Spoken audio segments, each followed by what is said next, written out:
Hormuz crisis जारी है, पूरी दुनिया परेशान है, लेकिन ब्रिटेन ने आखिरकार अपना बदला जो है इसी क्राइसिस के जरिए अमेरिका से ले लिया है।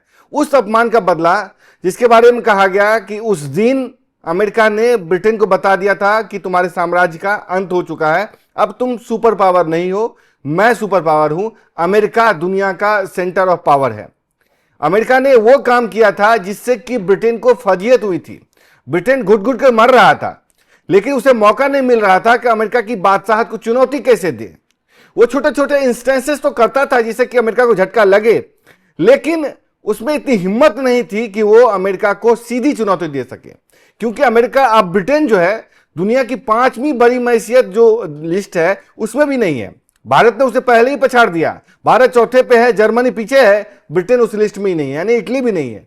तो जाहिर सी बात है ब्रिटेन अब अमेरिका को कहां से चुनौती देगा? आर्थिक तौर पे तो नहीं, क्योंकि उसके यहां जो बॉन्ड अमेरिका ने खरीदे हुए हैं, बॉन्ड स्टर्लिंग अपने यहां मार्केट में लगाया हुआ है, उससे तो उसकी इकोनॉमी चलती है, सहारा मिलता है।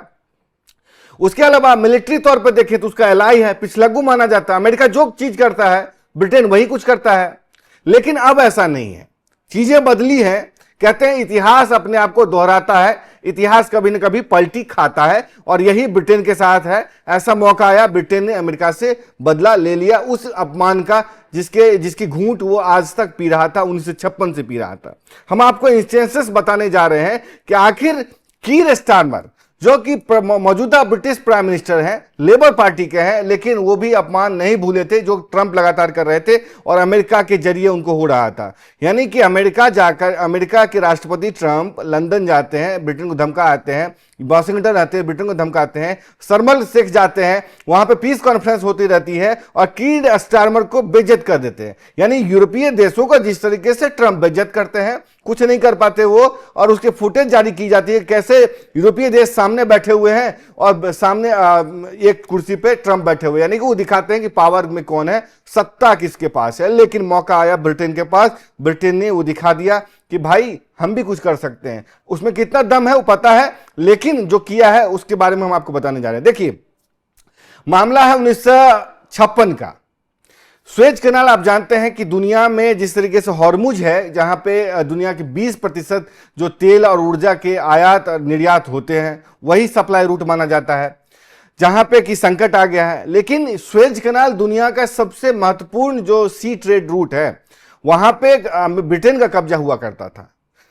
हालांकि फ्रांस को दिया गया था 100 साल के 99 साल के लिए फ्रांस को दिया, इजिप्ट ने एक तरीके से लीज पे दिया था, इसको रखवाली के लिए, मेंटेनेंस के लिए, यूज करने के लिए, और बदले में उसको देता था।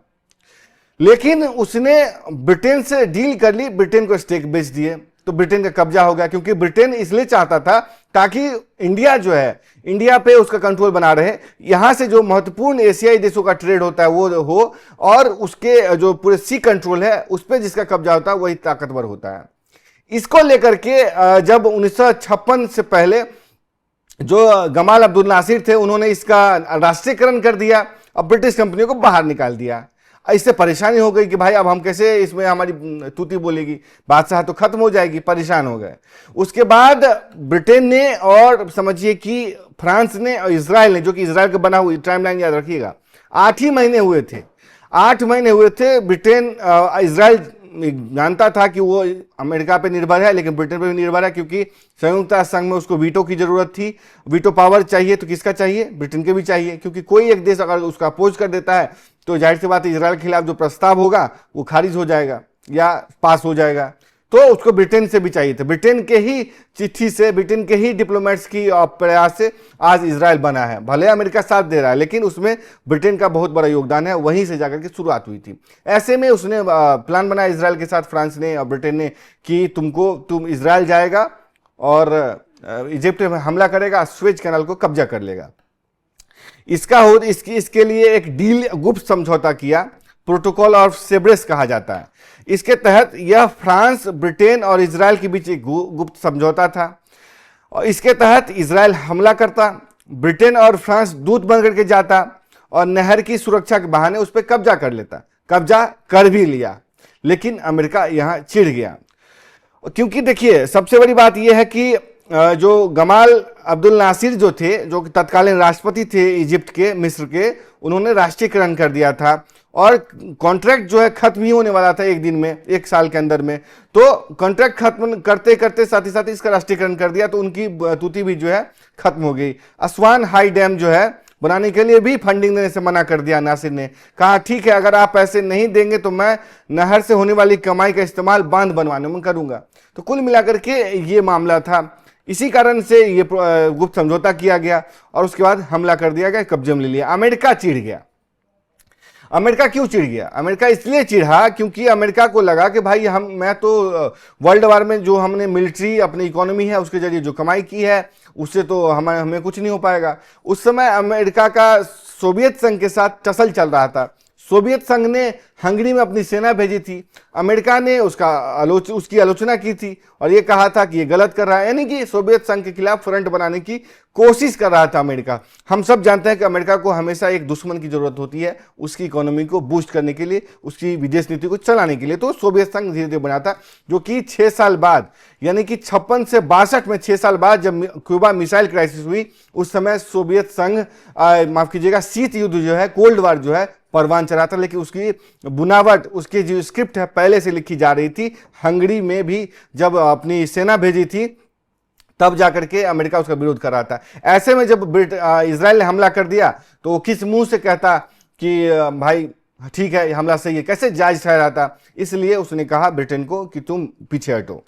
अमेरिका को इस बात से चिढ़ मच गई कि भाई तुम तीनों ने समझौता कर लिया और हमें बताया नहीं। अमेरिका परेशान हो गया। इसलिए अमेरिका ने ब्रिटेन को धमकी दी कि अगर तुम पीछे नहीं हटते तो तुम्हारी जो वो पाउंड स्टर्लिंग है उसको हम बेच देंगे, तुम्हारी इकोनॉमी गिरा देंगे, पटक देंगे और वो तबाह हो जाएगी। ब्रिटेन डर गया, पीछे हटने वो मजबूर हो गया और वो ना चाहते हुए भी पीछे हट गया। और इस तरीके से जो कब्जा था फ्रांस का, ब्रिटेन का, वो छूट गया और इजराइल में पीछे हट गया। लेकिन इजराइल ने उसे साबित कर दिया कि उसकी मिलिट्री ताकत है, उसने एक तरीके से ये साबित कर दिया। लेकिन फजीहत किसकी हुई? फ्रांस की, ब्रिटेन की। और जिस तरीके से अमेरिका ने धमकी दी और उस धमकी को मानते हुए ब्रिटेन पीछे हट गया, यह बताता है कि उस दिन ब्रिटेन के साम्राज्य का अंत हो गया। ब्रिटेन के जो सुपर पावर की छवि थी वो धूमिल हो गई, उस दिन टूट गई। जो आडंबर बना हुआ था वो खत्म हो गया। उस दिन दुनिया को पता चला कि अमेरिका जो है दुनिया की नई सुपर पावर है। और इस कारण से तत्कालीन ब्रिटिश प्राइम मिनिस्टर को भी इस्तीफा देना पड़ा था और दुनिया को समझ में आ गया था कि अब जो दुनिया की जो सियासत है वो लंदन नहीं वाशिंगटन है और व्हाइट हाउस है। ये बताने के लिए काफी था। उस दिन अमेरिका के राष्ट्रपति आइजनहावर जो थे उन्होंने ये बात साबित कर दी थी और इसलिए हम कहते हैं कि उस दिन ब्रिटेन को अपमान का घूंट पीना पड़ा था। अब इसको कैसे कनेक्ट करते हैं इस मामले से? ब्रिटेन मतलब ट्रंप जो है ये कह रहे हैं कि जो हॉर्मुज में फंस गए हैं, मतलब ईरान लगातार हमले कर रहा है और हमले कर रहा है तो ट्रंप को निकलने का मौका चाहिए, फेस सेविंग चाहिए। कैसे निकलेंगे? अफगानिस्तान में तो ब्रिटेन साथ चला गया था वेस्टर्न फौज के साथ, एलाइज ऑफ फोर्स के साथ, लेकिन यहां नहीं जा रहा। JCPO जो समझिए कि न्यूक्लियर डील अमेरिका के ईरान के साथ हुई थी, उसमें भी जो कह रहे थे ट्रंप पीछे हट गए, लेकिन ब्रिटेन पीछे नहीं हटा था। कहा कि हम इस डील के साथ हैं, इस एग्रीमेंट के साथ हैं, तो वहां भी ट्रंप को झटका लगा था। उसके बाद जब समझिए कि ईरान वाला मामला हुआ था, मतलब जब जिब्राल्टर में ईरान के एक टैंकर को पकड़ लिया था, बस उसके बदले में ईरान ने पकड़ लिया और ब्रिटेन का यह हुआ था कि अमेरिका मुझे साथ देगा, अमेरिका साथ नहीं दिया था। तो दूसरे अटेम्प्ट था कि उसका एक तरीके से अपमान हो गया था ब्रिटेन का, उसका बदला इस बार लिया गया जब हॉर्मुज में कीर स्टारमर जो ब्रिटिश प्राइम मिनिस्टर है उन्होंने मना कर दिया कि हम अपनी कोई भी फौज जो है नहीं भेजेंगे। अमेरिका उसको लगातार कायर कहता रहा, नाटो को कायर कहता रहा, लेकिन कीर स्टारमर जाने से मना कर दी। कहा कि ये हमारी लड़ाई नहीं है, हम अपनी फौज नहीं भेजेंगे। उससे पहले अपने जो पोर्ट है डियागो गार्सिया वो भी देने से उन्होंने मना कर दिया था, बाद में हालांकि दिया भी, लेकिन फौज भेजने के लिए, अपने वॉरशिप भेजने के लिए मना कर दिया और ट्रंप को सीधे सीधे धक्का दे दिया, गच्चा दे दिया और ट्रंप एक तरीके से फिलहाल फंसे ही हुए हैं। आपको ये भी पता है कि कैसे लगातार 24 घंटे के अंदर 2 फाइटर जेट्स को अमेरिकी ईरान ने मार गिराया है। लगातार फाइटर जेट्स उसके मारे जा रहे हैं। मिडिल ईस्ट को प्रोटेक्ट नहीं कर पा रहा है, हॉर्मुज का मतलब हॉर्मुज की तोड़ नहीं निकाल पा रहा है, चीन बढ़ता जा रहा है। ऊपर से ब्रिटेन ने जो झटका दिया कि हम अपनी फौज नहीं बैठ, आपको पता है कि रॉयल नेवी बहुत ताकतवर सी फोर्स है, ऐसे में उसका जाना बहुत जरूरी था क्योंकि उसको अनुभव भी इस एरिया का, और ऐसे में उसने जो मना किया है कि तुम फंसे रहो। एक स्वेज कैनाल नहर वाला जो था, सी रूट था, वहां पे अमेरिका ने उसको फंसाया था, गच्चा दिया था। यहाँ हॉर्मुज पे ब्रिटेन ने उसको गच्चा दिया है और ये बता दिया है कि जो अपमान तुमने किया था उसका बदला मैंने ले लिया है। अब अमेरिका फंसा हुआ रहेगा और जिस तरीके से नाटो के देशों को, यूरोपीय देशों को अपमानित ट्रंप कर रहे थे, उसका बदला एक तरीके से ब्रिटेन ने ले लिया है। मैंने एक कनेक्शन जोड़ने की कोशिश की, कैसे ब्रिटेन को तकरीबन इतने सालों से जो है इस अपमान के साथ जी रहा था और सोच रहा था कि कब अमेरिका से बदला लेने का मौका आए मैं लूं, वो ले लिया गया है। आप इस खबर को कैसे देखते हैं, कैसे दोनों चीजें कनेक्ट करते हैं, कैसे अमेरिका की बादशाहत, उस समय अमेरिका ने बादशाहत ब्रिटेन ने खत्म की थी, ब्रिटेन ने अब उसको धक्का देकर बताया कि तुम भी कुछ नहीं रहे हो ईरान के सामने, अब तुम्हारी हैसियत भी वो नहीं रही है। तो कनेक्ट कैसे होता है, आप अपनी राय जरूर दें। तब तक के लिए देखते रहें एनएमएफ न्यूज। नमस्कार।